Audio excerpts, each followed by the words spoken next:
विरहको प्रकरण।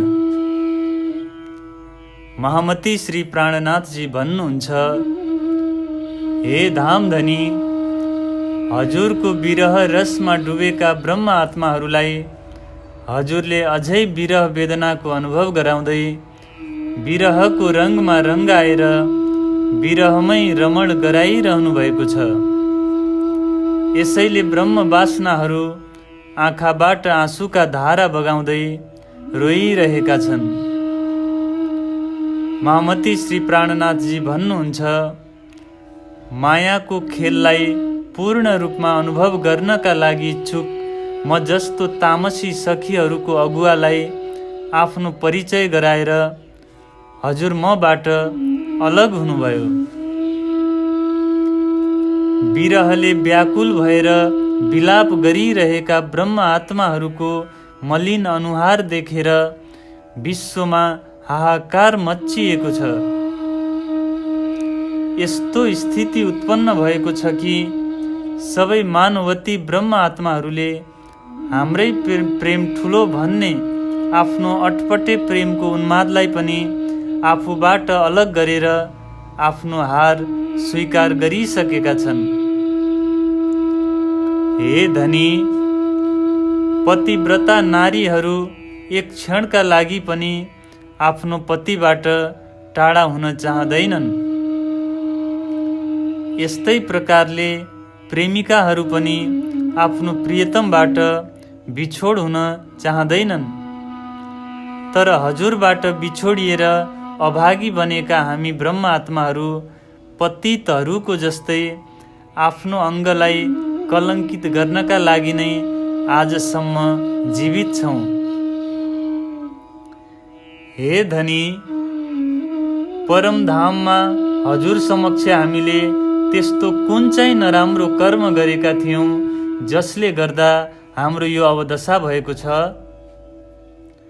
महामती श्री प्राणनाथजी भन्नुहुन्छ, हे मेरो धामधनी, यो मोहजलमा डुबेका हामी ब्रह्म आत्माहरूलाई हात समाएर हजुर हामीलाई यहाँबाट बाहिर निकाल्नुहोस्।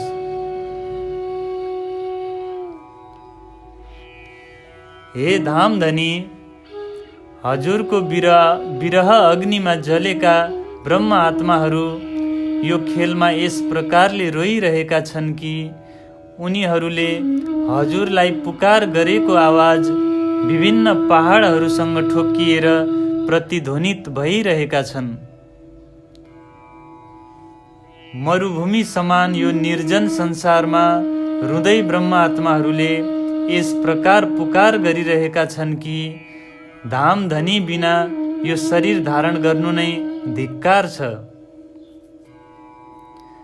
हे धामधनी, हामीले विरह वेदनाको विषम रस असह्य विरहलाई अनुभव गरेका छौँ।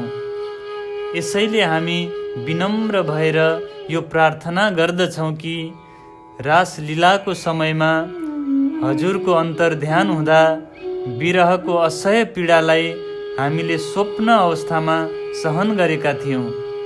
तर अहिले त जागृत अवस्था भएको हुँदा हजुरको यो विरहलाई सहन गर्न सकिँदैन। विरहमा व्याकुल बनेका हामी ब्रह्म आत्माहरू आफ्नो दाँत मुनि सिन्का राखेर प्रार्थना गर्दछौँ कि हजुर दीन दुखीहरूप्रति दया राख्नुहुन्छ। यसैले हामी दीन दुखीहरूको हृदयमा लागेको विरह अग्निको ज्वालालाई शान्त गरिदिनुहोस्। यस्तो कठिन कठोर परीक्षा हामीबाट सहन हुन सक्दैन। यसैले हे शरणागतका आधार धामधनी, अब हजुर हामीलाई आफ्नो चरणमा स्थान दिनुहोस्। हे धनी, अब हामीले हार्यौँ भनेर कतिचोटि आफ्नो हारलाई स्वीकार गरौँ?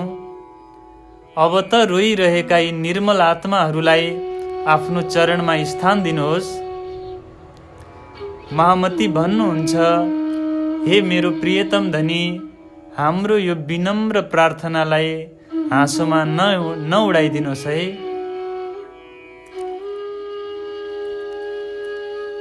हे धामधनी, हामी हजुरको माया बन्धनमा बाँधिएका छौँ र यो बन्धनले हाम्रो हृदयको शान्तिलाई हरण गरेको छ। वास्तवमा हामी यो मायासँग हारेर बन्धन बिना नै मायाको पासोमा बाँधिएका छौँ। अब हामी हाँसौँ कि रोऊँ कि अथवा भुइँमा लडेर पश्चाताप गरौँ, तर पनि सुरुदेखि नै चलिआएको मायाको यो बन्धन छुट्न सक्दैन। यो मायाको विष हाम्रो शरीरमा यति धेरै फैलियो कि जसको कारणले गर्दा हामीले आफ्नो हात गोडालाई झट्कार्न पुग्यौँ। हाम्रो शरीरको यी सबै अङ्गहरू पीडित छ, तर यो विषलाई कसैले पनि उतार्न सक्दैन। हे सामर्थ्यवान धनी, जुन प्रकारले विष झार्न माहिर व्यक्तिले शरीरमा चढेको विष तत्काल झारिदिन्छ, त्यस्तै प्रकारले हजुरले पनि हाम्रो शरीरमा चढेको यो मायाको विष झारेर शीतलता प्रदान गर्नुभयो भने हामी सुन्दर साथहरूलाई तत्काल अपार सुख मिल्नेछ।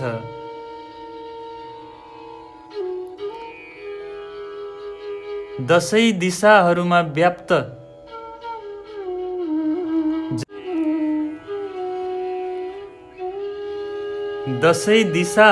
व्याप्त जङ्गलमा लागेको आगो जस्तै विरह अग्निको ज्वाला हाम्रो अन्तर्हृदयमा प्रज्वलित भइरहेको देखिन्छ। यसैले ब्रह्म वासनाहरूको यो जलनलाई शान्त गरिदिनुहोस्। हजुरको आज्ञाद्वारा हाम्रो दृष्टिलाई यो मोहबाट हटाएर निर्मल बनाइदिनुहोस् र हामीलाई आफ्नो मूल स्वरूपको दर्शन गराएर हाम्रो अङ्गमा व्याप्त विरह अग्निलाई शान्त गरिदिनुहोस्। यो छलवती मायाले हामीलाई अति नै धोका दिएको छ। यसको मारले हाम्रो हृदय छिया छिया भएको छ। त्यसैले अब यसको मार हामी अरू सहन गर्न सक्दैनौँ। महामती श्री प्राणनाथजी भन्नुहुन्छ, हे मेरो धामधनी, यस प्रकारले रोइरहेका आफ्ना अङ्गनाहरूलाई शरणमा लिएर सुख र शान्ति प्रदान गर्नुहोस्। हे प्रियतम धनी, हाम्रो अङ्गमा लागेको यो विषय अग्निको भयङ्कर ज्वालालाई हामी अब कसरी शान्त गरौँ? पल पलमा यो विषको प्रभाव बढ्दै गइरहेको छ। अनेक प्रकारका विकारहरूलाई उत्पन्न गर्नेवाला यी हठिला एवं अधोगामी अङ्ग इन्द्रियहरूले जीवको शिरमा नराम्रोसँग बारम्बार प्रहार गरेका छन्। हे प्रियतम धनी, सुन्दर साथहरूको अङ्ग अङ्गमा विभिन्न प्रकारका दुःख र विरह अग्निको ज्वालाहरू बलिरहेको छ। हजुर आफ्नो अङ्गको अखण्ड सुखद्वारा यो ज्वालालाई शान्त गरेर ब्रह्म अङ्गनाहरूलाई शीतलता प्रदान गर्नुहोस्।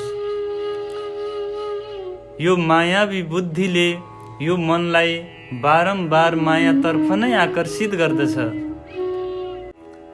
हे धामधनी, हजुरले यो सबै देख्दा देख्दै पनि यस प्रकारको अधम कार्य हामीबाट किन गराउनुहुन्छ? शरीरका सबै गुण अङ्ग इन्द्रियहरूलाई यो दुष्ट मनले आफ्नो बसमा लिएको छ। यसैले यस्तो शरीर धारण गर्नेवाला ब्रह्म आत्माहरूलाई पनि धिक्कारको पात्र हुनु परेको छ। बाहिरबाट त हामी ब्रह्म वासना भनेर चिनिदछौँ, तर हाम्रो स्थिति ब्रह्म वासनाहरूको जस्तो छैन। त्यसैले ब्रह्म वासनाहरू जस्तो सम्मानजनक सम्बोधन गरेर हजुरले हामीलाई धिक्कारजनक स्थितिमै राख्नुभयो। गूढ अर्थलाई जब हृदयपूर्वक विचार गरेर हेऱ्यौँ भने यो थाहा हुन्छ कि हजुरले हामी ब्रह्म आत्माहरूद्वारा धारण गरेको यो शरीरलाई नै तिरस्कृत गरिदिनुभयो। मानव रुखको बोक्रा ताछे जसरी नै ताछिदिनुभयो। महामती श्री प्राणनाथजी असह्य विरह वेदनाको पीडाले काम्दै भन्नुहुन्छ, हे धामधनी, ब्रह्म आत्माहरूको यस्तो कुन चाहिँ दोष छ जसको कारणले गर्दा हाम्रो यो दशा भइरहेको छ? हे धामधनी, विभिन्न प्रकारका विकारहरूले युक्त भवरोगबाट ग्रस्त बनाएर हामीलाई यस्तो असम्भव दुःखको अनुभव किन गराउनुभयो? आफ्ना अङ्गनाहरूलाई आफ्नै विरह रस दिएर हजुरले हामीलाई आफूबाट विमुख गराउनुभयो र अन्य ब्रह्म आत्माहरूका अगाडि हामीलाई लज्जित बनाउनुभयो। हे धामधनी, परमधाममा त अनेक प्रकारका आनन्ददायी लीलाहरू धेरै थिए, तर यो झुठो संसारको खेल हेर्ने हाम्रो आग्रहको कारणले नै हजुरले हामीलाई संसारमा पठाइदिनुभयो।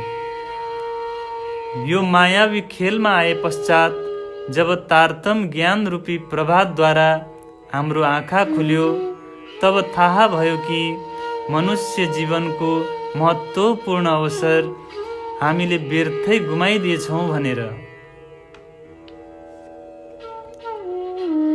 यो हाम्रो ठुलो विडम्बना हो कि मूल मिलावामा हजुर समक्षै बसेका हामी हजुरकै वियोगको विरहले हामीलाई सताइरहेको छ। त्यसो भए उनीहरूको शरीरलाई विरह अग्निमा जलाएर किन अंगार बनाइदिनुहुन्न? हाम्रो यो त्राही त्राही भएर पुकार गरेको कुरा परमधाममा जब ब्रह्म आत्माहरूका अगाडि हुनेछ, तब यो शरीरमा हजुरलाई बिर्सिँदा लागेको कलङ्कको दाग कसरी सहन गर्न सक्नेछौँ?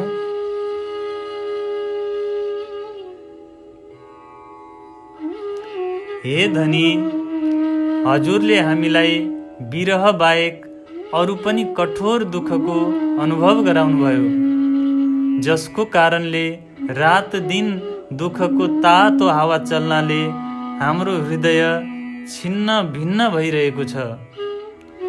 महामती भन्नुहुन्छ, सबै प्रकारले दुःखहरूलाई हरण गर्नेवाला हे मेरो समर्थवान धामधनी, अब त हामीलाई अखण्ड सुखद्वारा सुशोभित गरिदिनुहोस्।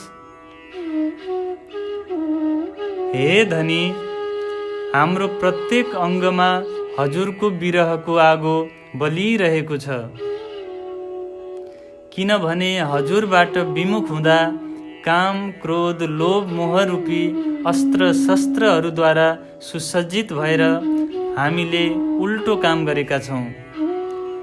मानौ हामीलाई हजुरसँग विद्रोह गर्ने स्वाद लागिसक्यो, जसको कारण हामीले हजुर विरुद्ध अनुचित र असाधारण युद्ध गरेर विपरीत कार्य गर्यौं। यो नीच दुष्ट मनले हाम्रो भित्र बसेर अनेक प्रकारका दुष्कर्म र युद्ध गरायो। जागृत अवस्था, त्यो पनि दिनमा, र कयौं मानिसहरूले देख्दा देख्दै यो दुष्ट मनले ठगेर हामी सत्य आत्माहरूको शक्तिलाई खराब गरेर नष्ट गरिदियो। हे प्रियतम धनी, हजुरलाई चिनेर पनि हामीले मन, बुद्धि, चित्त, मोह र अहङ्कारको वशमा परेर हजुरसँगै युद्ध गरेका छौँ। यस्तो प्रकारको उल्टो कुराको चर्चा परमधाममा विशेष मिलनको दिन अवश्य हुनेछ, जब हामी सबै 12,000 ब्रह्म आत्माहरू जागृत भएर परमधाममा एकत्रित हुनेछौँ। महामती भन्नुहुन्छ, ब्रह्म अङ्गनाहरूको अगुवा बनेर मैले यो व्यथालाई गाइरहेको छु, तर धामधनीसँग विमुख हुने प्रसङ्ग मेरो मात्रै नभएर सबै सुन्दर साथीहरूको आपाबिती हो। जब खेलको यो कुरा परमधाममा हामी जागृत भएपछि हाम्रो पर आत्मासम्म पुग्नेछ, तब हामी आफ्नो प्रियतमको अगाडि यो शिरलाई उठाएर कसरी हेर्न सक्नेछौँ?